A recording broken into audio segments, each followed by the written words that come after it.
আসসালামু আলাইকুম রহমতুল্লাহি ওয়া বারাকাতুহু।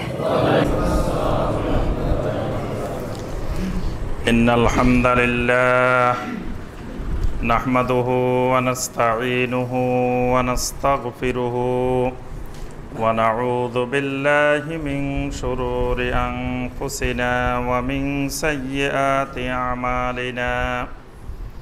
মান ইয়াহদিহিল্লাহু ফালা মুদিল্লা লাহু ومن يضلل فلا هادي له وأشهد أن لا إله إلا الله وحده لا شريك له وأشهد أن محمدا عبده ورسوله يا أيها الذين آمنوا اتقوا الله حق تقاته ولا تموتن إلا وأنتم مسلمون يا أيها الناس اتقوا ربكم الذي خلقكم من نفس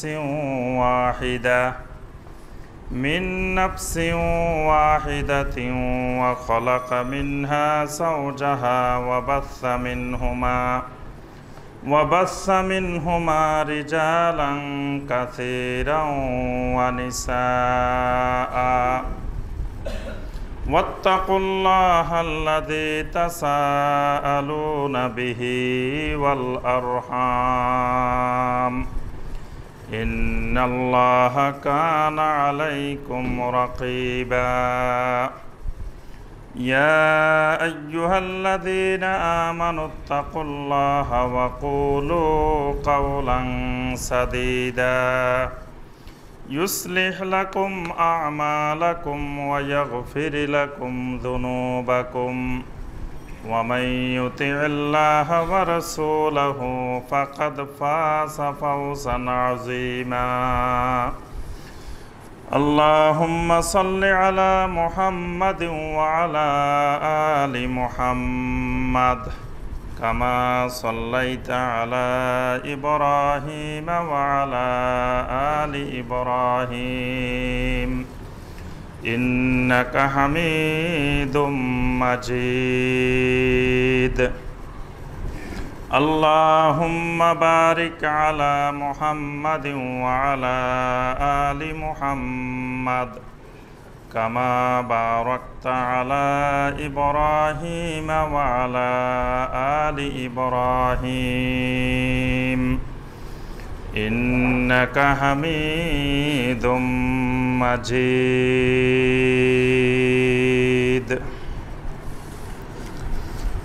সম্মানিত ওলামায়ে কেরাম, দিনদার মুসলিম ভাইয়েরা, আল্লাহ রব্বুল আলমিনের দরবারে লাখো কোটি শুকরিয়া যে আল্লাহ রব্বুল আলমিন আমাদেরকে 1438 হিজরি সনের 16 রজব তারিখে সলাতুল জুমুয়া আদায় এবং খুতবাতুল জুমুয়া শোনার উদ্দেশ্যে আল্লাহ রব্বুল আলমিনের পবিত্র ঘর মসজিদে উপস্থিত হওয়ার পরে কোরআনে কারীম এবং হাদিসে নববী সাল্লাল্লাহু আলাইহি ওয়াসাল্লাম থেকে আল্লাহ রব্বুল আলমিনের দ্বীন সম্পর্কে কিছু কথাবার্তা বলার এবং শোনার তৌফিক দিয়েছেন।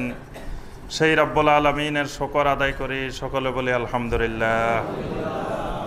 সম্মানিত মুসল্লিয়ানে কেরাম, আজকে আমাদের খুতবা যে বিষয়টি সংক্ষিপ্তভাবে আলোচনা করব, এই বিষয়টি আমাদের সকলেরই জীবনের অত্যন্ত গুরুত্বপূর্ণ বিষয় এবং আমার জীবনে যতগুলো খুতবা দিয়েছি, দীর্ঘ 25-26 বছর এই খুতবা দিচ্ছি, এর মধ্যে সবচেয়ে গুরুত্বপূর্ণ খুতবা হলো আজকে যে বিষয়টির উপরে আমরা খুতবা দিব। এই বিষয়টি হলো আল উসুল আস সালাসা, অর্থাৎ উসুলে সালাসা। এই বাক্যটাই মনে রাখবেন যে উসুলে সালাসা। উসুল তো সবাই বুঝি আমরা। উসুল মানে হলো আসল। আসল তো বুঝেন, আসল আর নকল। তা আসলকে, এটা আরবি হলো আসল, আরবি থেকে আসল আসছে। আমরা বাংলায় বলি আসল, আর আরবিতে বলা হয় আসল। এই জন্য মূল জিনিসকে আরবিতে বলা হয় আসলি। ছায়ায়ে আসলি মানে আসল ছায়া, আসলি জিনিস মানে মূল জিনিস, আসল জিনিস। তো এটার আরবি হলো আসল, আসলের বহুবচন হলো উসুল, উসুল মানে হলো ভিত্তি, উসুল মানে হলো ফাউন্ডেশন, উসুল মানে হলো মূল, উসুল মানে হলো নিয়ম কানুন, এটাকে আরবি ভাষায় বলা হয় উসুল। আর এখানে বলা হচ্ছে সালাসা, সালাসা মানে এই সালাসাও পারে না, ওয়াহেদ আসনান সালাসা, এটা তো যারা আরব দেশে যায় এরা তো লেখাপড়া না জানলেও জানে, ওয়াহেদ এতনান, তারা বলে এতনান তালাতা, মানে আরবি হলো সালাসা, কিন্তু যারা আরবে যায় তারা বলে যে তারা সাগুলাকে তা উচ্চারণ করে। আরবের আঞ্চলিক ভাষায় এক এক দেশে আবার আরবির আঞ্চলিক ভাষা আছে। সৌদি আরবে এক ধরনের আঞ্চলিক ভাষা, কাতারে এক ধরনের, কুয়েতে এক ধরনের। আরবি ভাষার মধ্যেও আবার বাংলা ভাষার মতো যেরকম বিভিন্ন অঞ্চলের ভাষা আছে, আরবিও এরকম বিভিন্ন অঞ্চলের ভাষা আছে। তো অনেক অঞ্চলে সা অক্ষরটিকে তারা তা উচ্চারণ করে, অর্থাৎ স্নান বলবে না, বলবে এতনান, সালাসা বলবে না, বলবে তালাতা, সামানিয়া, 8 হইল সামানিয়া, সামানিয়া বলবে না, বলবে তামানিয়া।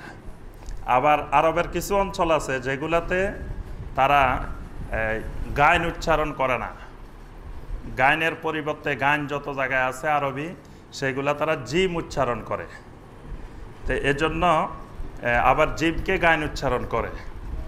আরবি সাহিত্যে যে সাহিত্যিক নোবেল প্রাইজ পেয়েছেন, একজন সাহিত্যিকেই এ পর্যন্ত আরবি সাহিত্যে পৃথিবীতে নোবেল পুরস্কার পেয়েছিলেন।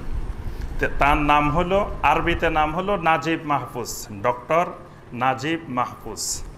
কিন্তু দেখবেন যে যত জায়গায় ইংলিশে লেখা আছে অথবা বাংলায় লেখা আছে সেখানে লেখা আছে ডক্টর নাগিব মাহফুজ। এবং তাকে যখন নোবেল প্রাইজ দেয় তো ওই নোবেল প্রাইজের কমিটিও তার নামটা উচ্চারণ করেছে যে ডক্টর নাগিব মাহফুজ। এবং তারা মিশরীয়রও সবসময় ওই আরবি উচ্চারণে যত জায়গায় জিম আছে গাইন উচ্চারণ করে। তারা নাজিব মাহফুজ আরবিতে লিখবে নাজিব মাহফুজ, কিন্তু বাংলায় বলবে নাগিব মাহফুজ। যেমন দেখবেন যে আরবি বাংলায় লেখা আছে ফোয়া কারফা দন্তান্ন সেখানে কি হয়, পানি। আপনি নোয়াখালীর লোককে জিজ্ঞাসা করেন এখানে কি লেখা আছে, ফোয়া কারফা দন্তান্ন সেখানে উচ্চারণ হবে হানি। তো ঠিক আরবেরা, মিশরি লোকেরা লেখে নুন জিম, জিম ইয়া বা নাজিব, কিন্তু উচ্চারণ করে নাগিব। এরকম আরবের বিভিন্ন আঞ্চলিক ভাষায় এক একটা অক্ষরের বিভিন্ন রকম আছে। তা আল্লাহ পাকের বিশাল রহমত, আরবি ভাষাকে বিকৃত করার জন্য যুগে যুগে অনেক ষড়যন্ত্র হয়েছে। কারণ আরবি ভাষাকে যদি বিকৃত করা যায় তাহলে আরববাসীদের সামনে, আরবি ভাষাভাষীদের সামনে কোরআন তালাওয়াত করা হবে, তারা আরবি বুঝবে না। তাদের সামনে হাদিস পড়া হবে, তারা বুঝবে না। যেমন এই যে বর্তমানে ফালি ভাষা, বুদ্ধিস্টদের যে ত্রিপিটক পাঠ করে, ত্রিপিটক কোন ভাষায় জানেন না? ফালি ভাষা, ফালি ভাষা।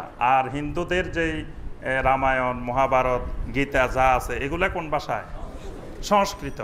তো এগুলো হলো বাংলা ভাষার প্রাচীন রূপ। এক সময় বাংলা ভাষাটা ফালি ভাষা ছিল, ফালি থেকে এটা সংস্কৃত হয়েছে, সংস্কৃত থেকে রূপান্তর হয়ে এটা বাংলা হয়েছে। ঠিক আরবিরও এরকম 14-15টা স্তর অতিক্রম করে এটা আরবি হয়েছে। আজকের দুনিয়াতে আমাদের সামনে কেউ এখন ত্রিপিটক পাঠ করলে আমরা কিন্তু বুঝি না, অথচ এটা কিন্তু আমাদের এই ভাষা ছিল, এই অঞ্চলের ভাষা। তারপরে সংস্কৃত ভাষা আমাদের সামনে কিছু পড়া হইলে আমরা কিন্তু বুঝি না, এটা অনুবাদ করে ব্যাখ্যা করে আমাদেরকে বুঝাই দিতে হয়। ঠিক আরবিকেও এরকম করার অনেক চক্রান্ত হয়েছিল, যে আরবিকে এরকম বিকৃত করে দিলে আরবি ভাষাভাষীদের সামনে কোরআন তেলাওয়াত করা হবে কিন্তু তারা কিছু বুঝবে না, হাদিস পড়া হবে তারা কিছু বুঝবে না। কিন্তু আল্লাহ পাক সাথে সাথে এমন এমন ব্যক্তি আরবে, এমন এমন ওলামায়ে কেরাম আল্লাহ পাক দিয়েছিলেন যাদের আন্দোলনের কারণে এই আরবি ভাষা বিকৃতি থেকে আল্লাহ পাক হেফাজত করেছিলেন। তো আমরা যেটি বলছি যে আজকে আমাদের খুতবার বিষয় হলো আল উসুল আর সালাসা, মানে তিনটি উসুল, তিনটি মূলনীতি। এই তিনটি মূলনীতি হলো ইমানের মূলনীতি। এই তিনটি মূলনীতি কিসের? ইমানের মূলনীতি। ইমানের মূলনীতি কয়টা?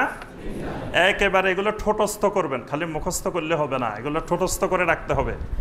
এইগুলোই জীবনের মূল। আমার আপনার সৃষ্টির জীবনের লক্ষ্য উদ্দেশ্য মূল এই তিনটা। এই তিনটাকে বলা হয় উসুলে সালাসা। তিনটা উসুল, ইমানের তিনটা উসুল। আমরা যখন সবাই দুনিয়ার হায়াত শেষ করে আখিরাতের হায়াত শুরু করব, আল্লাহ রাব্বুল আলামিন আখিরাতের হায়াতের সূচনাতে একটা পরীক্ষা নেবেন না? এটা কোথায় নেবেন? কবরে নেবেন। প্রথম স্টেশনে গেলে মাত্র প্রথম পরীক্ষাটা হবে, এটা হলো প্রিলিমিনারি পরীক্ষা। এই পরীক্ষাতে প্রশ্ন কয়টা? আল্লাহু আকবার, সবাই জানে প্রশ্ন আল্লাহ সুবহানাহু ওয়া তাআলা আগেই আউট করে দিয়েছেন, যে বলেই দিয়েছেন যে প্রশ্ন হবে তিনটা। তাহলে এই তিনটাকে বলা হয় উসুলে সালাসা। এই কবরের যে তিনটা প্রশ্ন, এই তিনটা প্রশ্নের নাম হলো উসুলে সালাসা। এই তিনটাই হলো তিনটা উসুল। আপনি যদি এই পরীক্ষায় পাশ করতে পারেন তা আলহামদুলিল্লাহ, মনে করবেন যে সামনের যত স্টেশন আছে, যত পরীক্ষা আছে, ইনশাআল্লাহ সব পরীক্ষায় পাস। কিন্তু এই পরীক্ষায় যদি আপনি ফেল করেন তো বুঝবেন যে সামনের যা আছে সব সর্বনাশ। তাহলে এই তিনটাই হলো মূল পরীক্ষা, এই তিনটাই হলো ইমানের তিনটা উসুল, এগুলাকেই বলা হয় উসুলে সালাসা। এই পরীক্ষার কিছু বৈশিষ্ট্য আছে। এই পরীক্ষার 1 নম্বর বৈশিষ্ট্য হলো যে এই পরীক্ষা 2 বার দেওয়ার সুযোগ নাই। আমাদের যত পরীক্ষা আছে একবার ফেল করলে 2 বার 3 বার পরীক্ষা দেওয়া যায়, কিন্তু কবরের এই পরীক্ষাটা একবার ফেল করলে দ্বিতীয়বার দেওয়ার সুযোগ নেই। 2 নম্বর বৈশিষ্ট্য হলো কবরের এই পরীক্ষাটার যে এটাতে মান উন্নয়ন পরীক্ষা দেওয়ারও কোনো সুযোগ নাই। যেমন আমাদের কেউ 3rd ক্লাস পাইছে, পরবর্তীতে সে পরীক্ষা দিয়ে 2nd ক্লাস পাওয়ার সুযোগ আছে, কিন্তু কবরের এই পরীক্ষায় আপনি 3rd ক্লাস পাইলে এটা সারা জীবনের জন্য বারজাখি জীবনে 3rd ক্লাসে থাকবে, এটার আর 2nd ক্লাস করার কোনো সুযোগ নাই। এটার 3 নম্বর বৈশিষ্ট্য হলো যে দুনিয়ার পরীক্ষায় অপশন থাকে যে 8টা প্রশ্ন দেওয়া হলো যে কোনো 5টির উত্তর দাও, এখানে কোনো অপশন নাই। প্রশ্ন 3টা, আনসারও করতে হবে 3টা। আবার 2টা আনসার করে আপনি যদি বলেন যে 66 নম্বরের আনসার করে ফেলছি, 40 পাইলেই তো পাস, তারও সম্ভাবনা নাই। 3টাই আলাদা আলাদা পাস করতে হবে। একটা প্রশ্নে ফেল করলে পুরাটাই ফেল। 3টা একটার সাথে একটা গভীর সম্পর্ক, 3টায় পাস করা ফরজ। তাহলে কি কঠিন পরীক্ষা বুঝতে পারি আমরা সকলে। তাহলে এই 3টাই আমাদের ইমানের মূল বিষয়, মূল সাবজেক্ট। এই 3টার নাম হলো উসুলে সালাসা। তাহলে কবরের 1 নম্বর প্রশ্ন কি? মার রব্বুকা, তোমার রবকে। তাহলে রবকে, এটার আনসারটাই হলো 1 নম্বর উসুল। মানে একজন মুমিন সারাটা জীবন তার পড়াশোনা, তার এলেম, তার আমল, তার দাওয়াত, তার সবর, সব কিছু হবে কিসের উপরে? মার রব্বুকা, রবকে।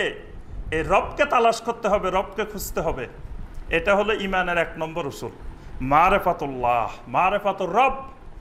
রবকে চিনা, রবকে জানা, রবের পরিচয় জানা, রবের সাথে সম্পর্ক করা, এটা হলো ইমানের 1 নম্বর উসুল। 2 নম্বর উসুল, 2 নম্বর প্রশ্ন কি? ওয়ামা দীনুকা, তোমার দিন কি? তাহলে 2 নম্বর ইমানের উসুল হলো দিন, মারেফাতুদ দিন। দিন সম্পর্কে জানা, দিনের জ্ঞান অর্জন করা, দিনের উপরে আমল করা, দিনের দাওয়াত দেওয়া এবং দিনের উপরে সবর ধরা, এটা হলো ইমানের 2 নম্বর উসুল। 3 নম্বর প্রশ্ন কি? ওয়ামান নাবিয়ুকা। এটা আবার প্রশ্নটা 2 রকম আছে। কোন কোন রাওয়ায়াতে হইল ওয়ামান নাবিয়ুকা, আবার কোন কোন রাওয়ায়াতে আসছে মা হাজার রাজুল। কিন্তু প্রশ্ন একটাই, প্রশ্ন একটা অনেক সময় ঘুরে ঘেরে আসে, বিভিন্ন রকমের আসে না? যে প্রশ্ন দেখা যায় আপনি বইতে পড়ছেন অঙ্ক একরকম, কিন্তু পরীক্ষার সময় প্রশ্নটা আবার ঘুরাইও দেওয়া হয়। যে অঙ্কে দেওয়া আছে, এখানে সংখ্যা আছে 80, পরীক্ষা দেখবেন যে সেখানে 40 বা 50 ফিগার পাল্টাই দেওয়া হয়েছে, কারণ নকলের সম্ভাবনা আছে। তাহলে বোঝা যায় 3 নম্বর প্রশ্নটা ফেরেশতারা 2 রকমেই করতে পারেন। ভালো স্টুডেন্ট হইলে দোনো রকমে করলেই বুঝবে, খারাপ স্টুডেন্ট হলে প্রথমটা না বুঝলে দ্বিতীয়টা হলেও বুঝবে। এজন্য আল্লাহ সুবহানাহু ওয়া তাআলা এখানে 2টারই অপশন রাখছেন। এখানে 3 নম্বর প্রশ্ন কি? ওয়ামান নাবিয়ুকা, তোমার নবীকে। তাহলে মারফাতু নবীহি সাল্লাল্লাহু আলাইহি সাল্লাম, নবীর পরিচয়, নবীকে জানা, নবীকে চিনা, নবীর এলেম অর্জন করা, এটা হলো 3 নম্বর উসুল। তাহলে আমরা ইমানের 3টা উসুল প্রথমে আমরা পেয়ে গেলাম। একটা হলো মারফাতুর রব, রবের মারফত, রবকে চিনা, রবকে জানা, রবের পরিচয় জানা। এটা হলো ইমানের 1 নম্বর উসুল। 2 নম্বর উসুল মারিফাতুদ দ্বীন, দিন জানা, দিন কি, দিনের পরিচয় জানা, দিনকে বুঝা, দিনের উপরে আমল করা, এটা হলো ইমানের 2 নম্বর উসুল।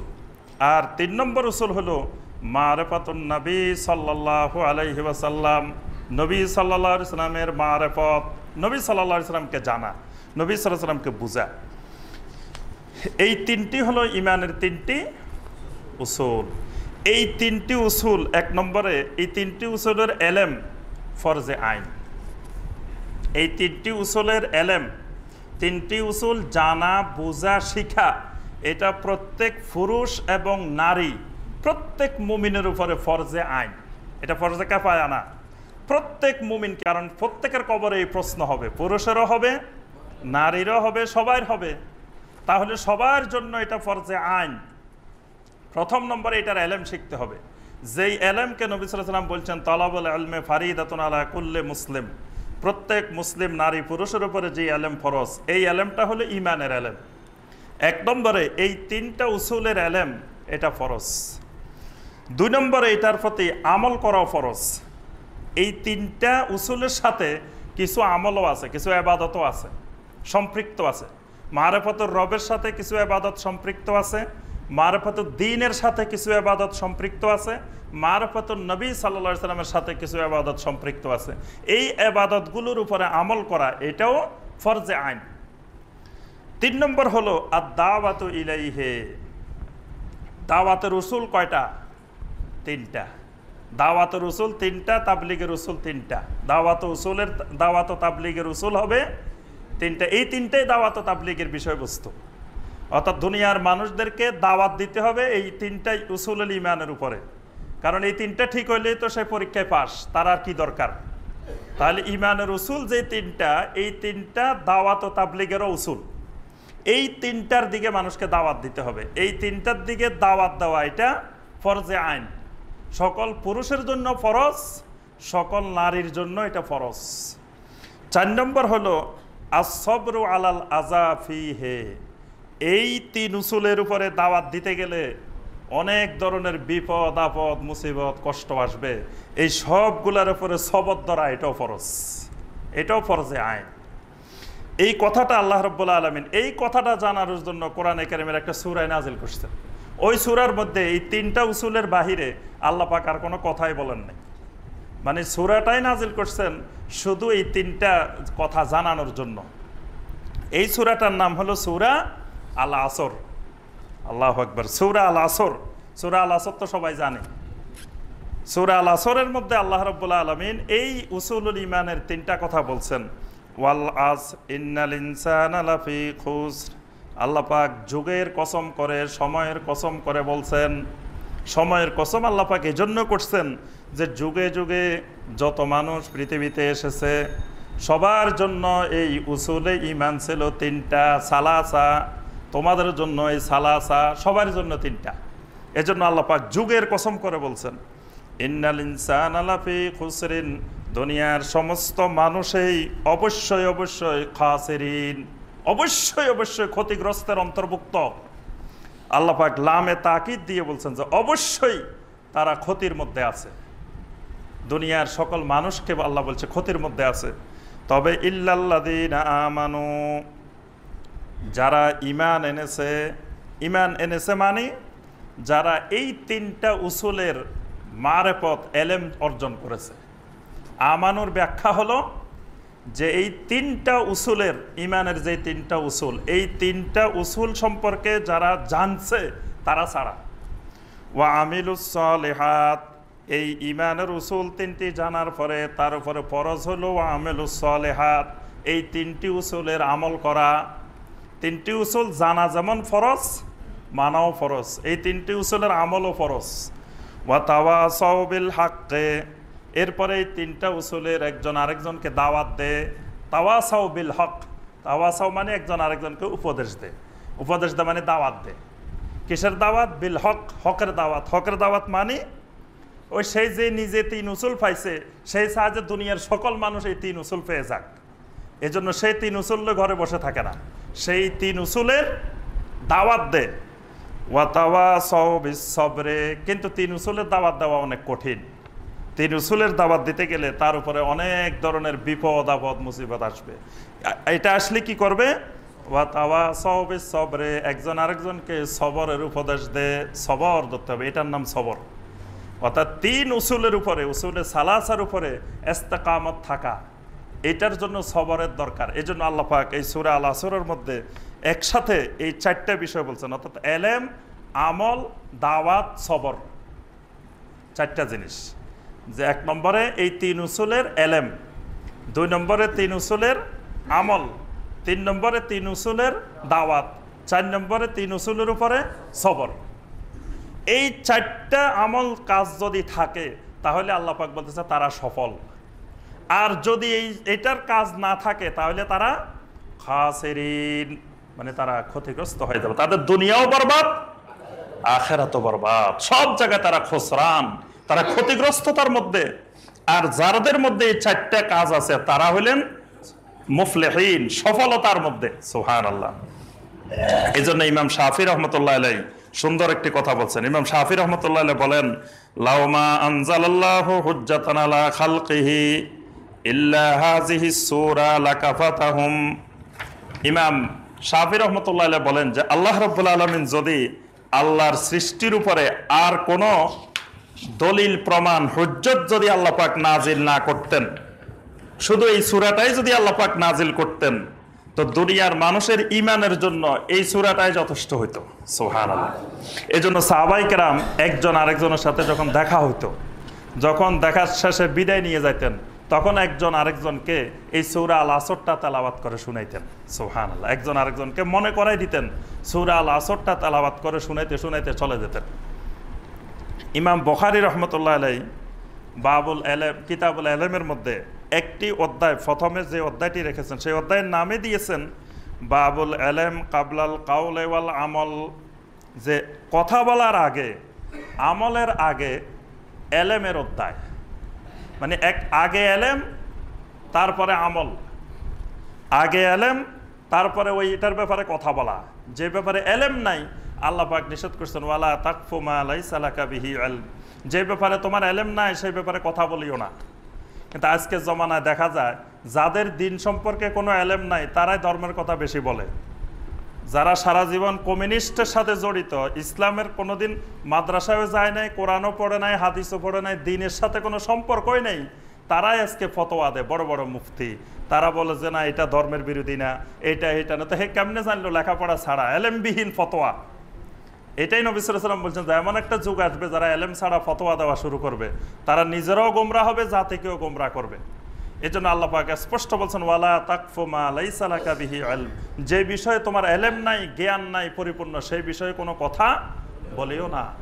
চিকিৎসা বিজ্ঞান সম্পর্কে আমার জ্ঞান নাই, আমি যদি মানুষের একজনের ক্যান্সার হয়েছে আমি যদি যাই চিকিৎসা করা শুরু করে দিই তো আমিও বরবাদ, রুগীও বরবাদ। যদি হার্টের চিকিৎসা শুরু করে দিই তো রুগী বরবাদ, রুগী শেষ। আমাদের বর্তমান অবস্থা হয়ে গেছে এরকম। দেখা যায় যাদের দিন সম্পর্কে ন্যূনতম জ্ঞান নাই তারা ইসলাম সম্পর্কে কথা বলে। এই জন্য ইমাম বুখারী রাহিমাহুল্লাহ তিনি একটা অধ্যায়ের শিরোনামে দিয়েছেন বাবুল এলমে কাবলাল কাউলে ওয়াল আমল, কথা বলার আগে এলেম, আমলের আগে এলেম। এই অধ্যায়ের শিরোনামে হলো এটা। এবং ইমাম বুখারী রাহমাতুল্লাহ আলাইহির সাথে সাথে কোরআনে কারিমের আয়াত দিয়ে দলিল দিয়েছেন। আয়াতটা হলো সূরা মুহাম্মদের 19 নম্বর আয়াত।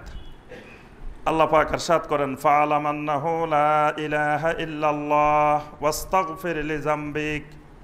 ফাআলাম, তোমরা এলেম শিখো, জেনে নাও, আন্নাহু লা ইলাহা ইল্লাল্লাহ, যে লা ইলাহা ইল্লাল্লাহ, আল্লাহ রাব্বুল আলামিন ছাড়া সত্যিকারের কোনো মাবুদ নাই, এটার এলেম শিখো।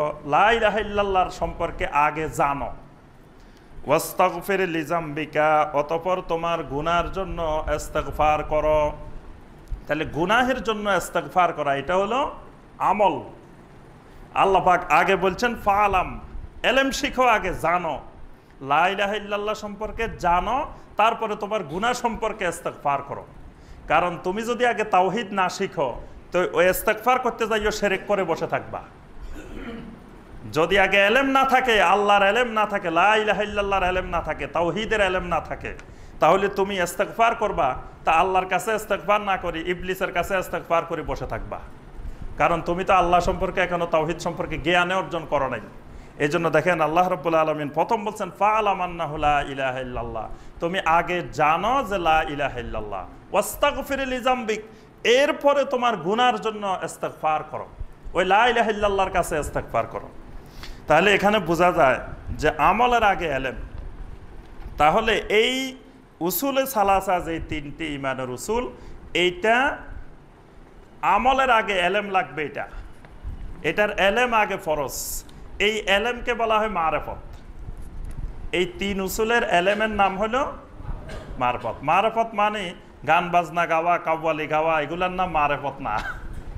মারেফত কত বিকৃত হয়ে গেছে দেখেন। আজকের যুগের মারেফত হলো গান বাজনা করা, কাব্বালি গান গাওয়া, তারপরে আরো বিভিন্ন ধরনের শয়তানি কর্মকাণ্ড করা, এগুলার নাম হয়েছে মারেফত। কিন্তু মারেফত বলতে হাসান আল বসরি রাহিমাহুল্লাহ, সুফিয়ান আস সাউরি রাহিমাহুল্লাহ সহ পূর্বেকার যুগের উলামায়ে কেরাম বলতেন যে মারেফত হলো এই তিন উসুলের এলেম শিখা, এটার নাম মারেফত। ইমানের এই তিন উসুল, আল্লাহ রব সম্পর্কে, দিন সম্পর্কে, নবী সম্পর্কে, এইটা সম্পর্কে জানা, এটার এলেম শিখা, এটার নাম মারেফত। আর এই তিন উসুলের ইবাদতের উপরে আমল করা, এটার নাম শরীয়ত। আমরা শরীয়ত, মারেফত, হাকিকত শুনি না? এটার এক সময় এটা সবগুলা কথাই ঠিক আছে, কিন্তু এগুলাকে বিকৃত করা হয়েছে বর্তমানে। এগুলা পর্যায়ক্রমে আস্তে আস্তে বিকৃত হয়ে গেছে। শরীয়ত হলো এই তিন উসুলের প্রত্যেক উসুলের সাথে কিছু ইবাদত আছে, এই ইবাদতগুলোর নাম হলো শরীয়ত। আর এই তিন উসুলের ইবাদতগুলো করতে হবে এক তরিকায়। সেই তরিকা হলো ওই যে এখানে ৩ নম্বর উসুল, যেটা যে নবী সাল্লাল্লাহু আলাইহি সাল্লামের ইলম, মানে সব ইবাদত, সব আমল হবে ওই মুহাম্মদ রাসূলুল্লাহ সাল্লাল্লাহু আলাইহি সাল্লামের তরিকায়। এটার নাম তরিকত, মানে তরিকত রাসূলুল্লাহ সাল্লাল্লাহু আলাইহি সাল্লাম। কেউ যদি এই তিন উসুলের মারেফত শিখে, তিন উসুল সম্পর্কে জানে, এই তিন উসুলের উপরে আমল করে, এবং এই তিন উসুলটা যদি, সকল আমলগুলো যদি রাসূলুল্লাহ সাল্লাল্লাহু আলাইহি সাল্লামের তরিকত অনুযায়ী করে, তাহলে সে হাকিকি একজন মুমিন। এটার নাম হাকিকত। বুঝতে পারছেন? এবার শরীয়ত, তরিকত, হাকিকত, মারেফত, তিনটাই হলো এই তিন উসুল, ইমানের উসুল। মানে ইমানের উসুল সম্পর্কে এলেম শিখা, এটা মারেফত। ইমানের উসুলের উপরে আমল করা, এটা হলো শরীয়ত। আর ইমানের উসুলগুলোর উপরে আমল করতে হবে কার তরিকায়? একজনের তরিকা। তরিকা একটা, কিন্তু দেখেন এই তরিকা বিকৃত হইতে হইতে এখন 126টা গিয়ে পৌঁছছে। কিছুদিন পরে আরো বাড়বো, মানে আস্তে আস্তে তো এটা বাড়তে আছে তরিকা। তো এটা বাড়তে বাড়তে 126টা হয়েছে, কিন্তু তরিকা হবে একটা। তরিকা হবে এই ৩ নম্বর প্রশ্ন, যেই তরিকার যে ওয়ামান নাবিয়্যুকা, সকল ইবাদত, সকল আমল হবে নবী সাল্লাল্লাহু আলাইহি সাল্লামের তরিকায়, এটার নাম তরিকত। আর কেউ যদি এই তিনটাই পরিপূর্ণতা অর্জন করে মুহসিনিন হয়, তাহলে সে একজন হাকিকি, অরিজিনাল, খাঁটি মোমেন, নির্ভেজাল মোমেন। হাকিকি মানে খাঁটি, নির্ভেজাল। তো নির্ভেজাল হবে কখন? যখন সে এই তিন উসুলের উপরে আমল করবে, তিন উসুল সম্পর্কে জানবে, তিন উসুল নবীর তরিকায় করবে, তখন এটা হলো হাকিকত। এই জন্য সাহাবাই কেরাম এই তিন উসুল সম্পর্কে তাদের এলেম, তাদের আমল, তাদের তরিকা, এই সবগুলা মিলে তারা এক একজন হাকিকি মুমিন ছিলেন। সুবহানাল্লাহ। এই জন্য আল্লাহ পাক বলছেন ফাইন আমানু বিমিসলি মা আমানতুম বিহি ফাকাদ ইহতাদাও। দুনিয়ার মানুষ, তোমাদের ইমান যদি সাহাবাই কেরামের ইমানের মতো হয়, তাহলে মনে করবা তোমরা হেদায়েতের উপরে আছো। সুবহানাল্লাহ। ওই মানুষগুলাকে ইত্তেবা করতে, ওই মানুষগুলার সাথে মিলাইতে বলছেন আল্লাহ পাক। কারণ হলো এরা ছিলেন হাকিকি মোমেন, নির্ভেজাল মোমেন, খাঁটি মোমেন, এদের মধ্যে কোনো ভেজাল ছিল না। এটার নাম হলো হাকিকত, মানে অরিজিনাল খাঁটি মোমেনেরা। এবার আসি আমরা ১ নম্বর যেই উসুলটা, ১ নম্বর উসুল হলো মারেফাতুর রব। আচ্ছা, কবরে যখন প্রশ্ন করা হবে আপনাকে আমাকে, মার রাব্বুকা, তখন উত্তর কি হবে? রব্বি আল্লাহ, আমার রব হলো আল্লাহ। আল্লাযী রব্বানি ওয়া রাব্বা জামিআল আলামিনা বিনিয়ামিহি, যেই আল্লাহ আমাকে লালন পালন করেন এবং সমস্ত আলমকে যিনি লালন পালন করেন, তিনিই রব। বিনিয়ামিহি, কিসের দ্বারা? আল্লাহর নিয়ামতের দ্বারা। আল্লাহ পাক আমাকেও লালন পালন করেন, সমগ্র আলমকেও লালন পালন। ওয়া হুয়া মাবুদি লাইসা লি মাবুদুন সাওয়া, তিনি আমার একমাত্র মাবুদ, তিনি ছাড়া আর কোনো মাবুদ নাই। এখন ফেরেশতারা জিজ্ঞাসা করবে, আচ্ছা তুমি যে এই মাবুদের সন্ধান পাইলা, কই পাইছো ওই মাবুদ? কেমনে জানলা তোমার মাবুদ, তোমার রব যে আল্লাহ, এগুলা জানলা কিভাবে? তখন সে বলবে কি যে আল্লাহ সুবহানাহু ওয়া তাআলা আমাদেরকে আল্লাহর কালাম দিয়েছিলেন, কোরআন দিয়েছিলেন। সেই কোরআনের শুরুতেই আল্লাহ বলছেন কি, আলহামদুলিল্লাহি রাব্বিল আলামিন। আমার রবের পরিচয় তো কোরআনের শুরুতেই, কোরআনটা স্টার্টে হয়েছে 1 নম্বর উসুল দিয়ে, মার রাব্বুকা দিয়ে, যে আল্লাহ পাক বলছেন যে সমস্ত প্রশংসা আল্লাহর। আল্লাহকে রাব্বিল আলামিন, যিনি সমগ্র আলমের রব। তা আল্লাহ ছাড়া যত মাখলুক আছে সবগুলা এক একটা আলম, আমিও সেই আলমের মধ্যে একটা অংশ, আল্লাহর আলমের আমিও একটা অংশ। তাহলে সমগ্র আলমের রব আল্লাহ, মানে আমার রবও আল্লাহ।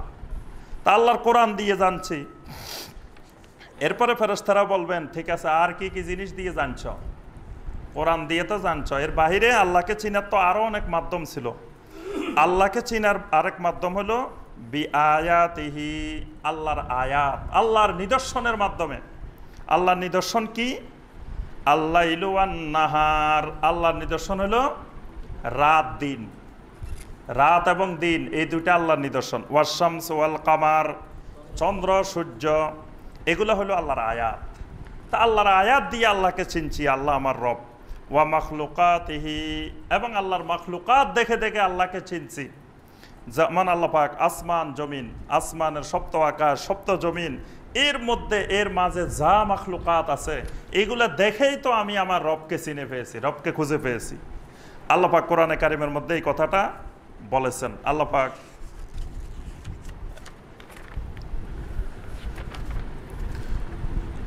সূরা ফুসসিলাতের 37 নম্বর আয়াতে আল্লাহ পাক বলছেন, ওয়া মিন আয়াতিহিল লাইলু ওয়ান নাহারু ওয়াশ-শামসু ওয়াল কামার, আল্লাহর আয়াত হলো আল-লাইলু ওয়ান নাহার, রাত্রি এবং দিন, ওয়াশ-শামসু ওয়াল কামার, চন্দ্র এবং সূর্য।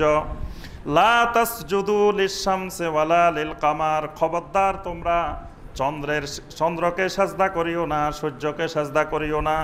ওয়াসজুদু লিল্লাহিল্লাযী খালাকাহুন্না, বরং ওই আল্লাহর সাজদা করো যিনি ওই চন্দ্র সূর্য দিন রাত এই সব কিছুর যিনি খালেক, যিনি সৃষ্টি করেছেন, তাকেই সাজদা করো। আল্লাহ পাক এখানে স্পষ্ট করে বলছেন যে তোমরা কোনো আয়াতের, কোনো মাখলুকাতের ইবাদত করিও না। ইবাদত করবা কার? যিনি সমস্ত মাখলুকাতের, সমস্ত আয়াতের, আমাকে, তাদেরকে যিনি সৃষ্টি করেছেন তার ইবাদত। তাহলে এখানে আল্লাহ পাক স্পষ্ট করছেন যে জমিনে আল্লাহর আয়াত হলো দিন রাত সূর্য চন্দ্র, এগুলো হলো আল্লাহর এক একটা আয়াত। এরপরে আল্লাহ সুবহানাহু ওয়া তাআলা আল্লাহর পরিচয় দিচ্ছেন আল্লাহর মাখলুকাতের মাধ্যমে। সূরা আল আরাফের 54 নম্বর আয়াত আল্লাহ পাক বলেন, ইন্না রাব্বাকুমুল্লাহুল্লাযী খালাকাস সামাওয়াতি ওয়াল আরদা ফি সিত্তাতি আইয়াম, তোমাদের রব তো সেই আল্লাহ যিনি আসমান আর জমিনকে সৃষ্টি করেছেন। আসমান জমিন যিনি সৃষ্টি করেছেন তিনিই হলেন তোমাদের রব। আর যিনি রব তিনি মাবুদ, যিনি হবেন রব তিনি হবেন মাবুদ। রব একজন, মাবুদ আরেকজন হইতে পারে না। এই জন্য আল্লাহ পাক কোরআনে কারিমে যেখানেই মুমিনদেরকে ইবাদতের দিকে সম্বোধন করছেন সেখানে আল্লাহ পাক রবের ইবাদত করতে বলছেন। মানে যিনি তোমার রব, ইবাদতও হবে তার জন্যই সব। এই জন্য আল্লাহ পাক কোরআনে কারিমের অসংখ্য আয়াতে এইভাবে সম্বোধন করেছেন। সূরা আল বাকারার 21 এবং 22 নম্বর আয়াত আল্লাহ পাক ইরশাদ করেন, ইয়া আইয়ুহান নাসু উবুদু রাব্বাকুম, হে দুনিয়ার সকল মানুষ, উবুদু রাব্বাকুম, তোমরা তোমাদের রবের ইবাদত করো। ইবাদত করবা কার? রবের। মানে যিনি রব তিনি ইবাদত পাবেন। যিনি রব, তো রব যদি আল্লাহ হয় তাই ইবাদত হবে কার? তাহলে আল্লাহর কোন সৃষ্টির, কোন প্রকৃতির ইবাদত আমরা করি না। আমাদের সাথে মুশরিকদের সাথে পার্থক্য হলো এই জায়গায়, মুশরিকেরা আল্লাহর সৃষ্টির, মাখলুকাতের, প্রকৃতির ইবাদত করে, আর আমরা ইবাদত করি কার? প্রকৃতির মালিকের। যিনি এই সকল মাখলুকাতকে, আমরা তুলসী গাছের ইবাদত করি না, ইবাদত করি কার? তুলসী গাছকে যিনি বানাইছেন, তুলসী গাছের যিনি মালিক। আমরা গরুর ইবাদত করি না, ইবাদত করি কার? গরুকে যিনি বানাইছেন, গরুর যিনি রব, গরুরও রব, আমারও রব। আমিও গোলাম, গরুও গোলাম। তা এক গোলাম আরেক গোলামের ইবাদত করব কেন? আমরা ইবাদত করি সকল গোলামের যিনি খালেক, সকল গোলামের যিনি রব, আমাদের ইবাদত হবে একমাত্র তার জন্য। এই জন্য আল্লাহ পাক কোরআনে কারিমে বারবার যখনই যেখানে ইবাদতের কথা বলছেন সেখানে বলছেন উবুদু রাব্বাকুম, ইবাদত করো তোমাদের রবের, আল্লাযী খলাকাকুম, যিনি তোমাদেরকে সৃষ্টি করেছেন, ওয়াল্লাযীনা মিন ক্বাবলিকুম, যিনি তোমাদের পূর্ববর্তীদেরকে সৃষ্টি করেছেন। এরপর আল্লাহ পাক এই যে আমাদেরকে কিভাবে আল্লাহ পাক লালন পালন করেন তারও কিছু বর্ণনা দিচ্ছেন। আল্লাযী জাআলা লাকুমুল আরদা ফিরাশা, যিনি তোমাদের জন্য জমিনকে বিছানা বানিয়ে দিয়েছেন, ওয়াস সামাআ বিনাআ, যিনি আকাশকে তোমাদের জন্য ছাদ বানিয়ে দিয়েছেন, ওয়া আনজালা মিনাস সামাই মাআন ফাখরাজা বিহি মিনাস সামারাতি রিজকাল লাকুম, আকাশ থেকে বৃষ্টির পানি বর্ষণ করে তিনি তোমাদের জন্য বিভিন্ন রকমের রিজিকের ব্যবস্থা করেন। সুবহানাল্লাহ। তাহলে যিনি রিজিকের ব্যবস্থা করেন, যিনি আমাকে বানাইছেন, যিনি আমাকে লালন পালন করেন, তিনিই আমার রব। আর যিনি আমার রব তিনি আমার মাবুদ। তাহলে গরু তো আমাকে লালন পালন করে না, কোনো গাছপালা আমাকে লালন পালন করে না, বৈশাখ আমাকে লালন পালন করে না। তাহলে আমি বৈশাখের পূজা করব কেন? বৈশাখের ইবাদত করব কেন? আমি ইবাদত করব কার? যিনি বৈশাখের মালিক, যিনি বৈশাখকে বানাইছেন, যিনি জ্যৈষ্ঠ বানাইছেন, আষাঢ় বানাইছেন, শীত পৌষ মাঘ বানাইছেন, যিনি জানুয়ারি ফেব্রুয়ারি বানাইছেন, ইবাদত হবে তার। কিন্তু প্রকৃতির ইবাদত আমরা করি না। এরপরে এই রব যখনই আল্লাহকে মেনে নেওয়া হবে, 1 নম্বর উসুলের আন্ডারে কিছু ইবাদত আছে, এটা শরীয়ত। এই 1 নম্বর উসুল আল্লাহকে চিনা, এটা হলো মারিফত। 1 নম্বর উসুল জানা, ইলম জানা, এটার নাম মারিফত। এটার আন্ডারে আবার কিছু ইবাদত আছে। এই ইবাদতগুলো যদি না করে তো কবরে গেলে মার রাব্বুকা বললে ওই ব্যক্তি রাব্বি আল্লাহ বলতে পারবে না, কারণ সে তো আল্লাহর জন্য এই ইবাদতগুলোই করে নাই। এই উসুলের আন্ডারে 1 নম্বর ইবাদত হলো দোয়া। আদ-দোয়া, দোয়া একটি গুরুত্বপূর্ণ ইবাদত। দোয়াকে আল্লাহ সুবহানাহু ওয়া তাআলা কোরআনে কারিমে সরাসরি ইবাদত হিসাবেই আল্লাহ পাক উল্লেখ করেছেন। কোরআনে কারিমের সূরা গাফিরের 60 নম্বর আয়াত আল্লাহ পাক বলছেন, ওয়া ক্বালা রাব্বুকুম উদউনি আস্তাজিব লাকুম, তোমাদের রব বলেন যে তোমরা আমার কাছে দোয়া করো, আস্তাজিব লাকুম, আমি তোমাদের দোয়া কবুল করব, গ্রহণ করব। ইন্নাল্লাযীনা ইস্তাকবিরুনা আন ইবাদাতি সায়াদখুলুনা জাহান্নামা দাখিরিন, যারা আমার ইবাদত পালন করতে গিয়ে অহংকার প্রদর্শন করে। এখানে আমার ইবাদত পালনে অহংকার করে, এখানে আমার ইবাদত মানে দোয়া, মানে আমার কাছে দোয়া করে না, অহংকার করে। যে আল্লাহর কাছে কিসের আবার দোয়া, মানে সে নিজেকে অহংকার করে, আল্লাহর কাছে দোয়ার থেকে বিরত থাকে। আল্লাহ পাক বলছেন সায়াদখুলুনা জাহান্নামা দাখিরিন, সে অচিরেই লাঞ্ছিত হয়ে জাহান্নামে ঢুকবে, তার পরিণতি হবে জাহান্নাম। তাহলে দোয়া এটা একটা গুরুত্বপূর্ণ ইবাদত। এই দোয়া করতে হবে কার কাছে? শুধু আল্লাহর কাছে না, একমাত্র আল্লাহর কাছে। আল্লাহর কাছে করলে সে মুমিন না। আল্লাহর কাছে তো আবু জেহেলও করছে না। এই জন্য আল্লাহ পাক দেখেন কোরআনে কারিমের সূরা আল ফাতিহার মধ্যে কি বলছেন, ইয়্যাকা না'বুদু ওয়া ইয়্যাকা নাস্তাঈন। ইয়্যাকা আল্লাহ পাক সংযুক্ত করছেন যে ইবাদত করতে হবে একমাত্র আল্লাহর, সাহায্য সহযোগিতা যা দরকার সব চাইতে হবে একমাত্র আল্লাহর কাছে। এজন্য দোয়া একমাত্র আল্লাহর। কিন্তু আল্লাহর কাছেও কিছু কিছু চাইলাম, আবার অন্যদের কাছে, ওলিয়া উলিয়াদের কাছে, নবী রাসূলদের কাছে বা ফেরেশতাদের কাছে এরকম চাইলাম, তখন এই আল্লাহর কাছে চাওয়াটাও তার জন্য শিরক। এটা ইবাদত হবে না।